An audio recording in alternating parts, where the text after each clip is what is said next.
Tentu saja, berikut adalah sebuah cerita horor yang menyeramkan tentang tragedi yang bisa Anda nikmati. Jangan lupa like, komen, dan subscribe di channel saya Konon Misteri. Tragedi di Desa Sunyi. Di sebuah desa terpencil bernama Sukaraja, tersebar cerita tentang rumah tua yang telah lama kosong di ujung desa. Dikelilingi hutan lebat dan kabut tebal, rumah itu disebut rumah lamentasi oleh warga setempat. Mereka percaya bahwa rumah itu adalah tempat roh penasaran berkeliaran, menghantui siapa saja yang mendekat. Semua berawal 10 tahun lalu, ketika sebuah keluarga muda pindah ke rumah itu.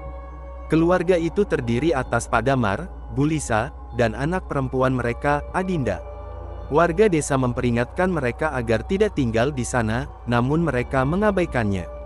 Awalnya, semuanya tampak baik-baik saja, hingga suatu malam hujan deras mengguyur desa tanpa henti.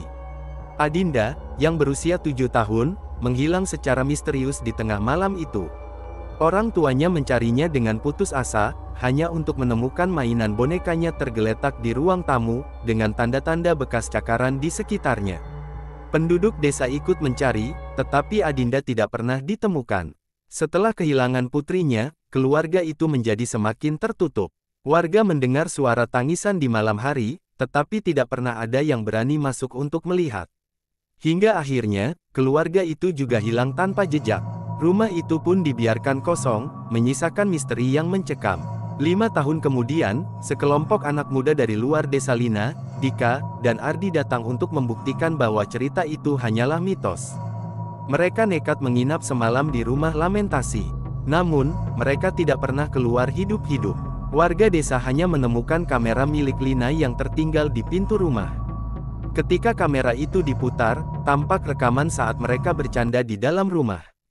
Namun, menjelang tengah malam, suara tawa mereka berubah menjadi bisikan samar. Sosok bayangan hitam muncul di sudut ruangan, memanggil nama Adinda dengan suara serak yang menyeramkan. Kamera terjatuh, memperlihatkan sebuah pintu misterius yang terbuka perlahan, diikuti suara jeritan yang menusuk telinga. Rekaman berhenti di situ. Sejak kejadian itu, rumah lamentasi tetap berdiri di sana, menyimpan kegelapan dan misteri yang tidak terpecahkan. Penduduk desa hanya bisa berdoa agar roh-roh yang terperangkap di dalamnya menemukan kedamaian, meskipun mereka tahu doa-doa mereka mungkin tidak cukup. Semoga cerita ini cukup mencekam untuk Anda. Jika ingin, saya bisa menambahkan elemen lain atau melanjutkan ceritanya. Apa pendapat Anda?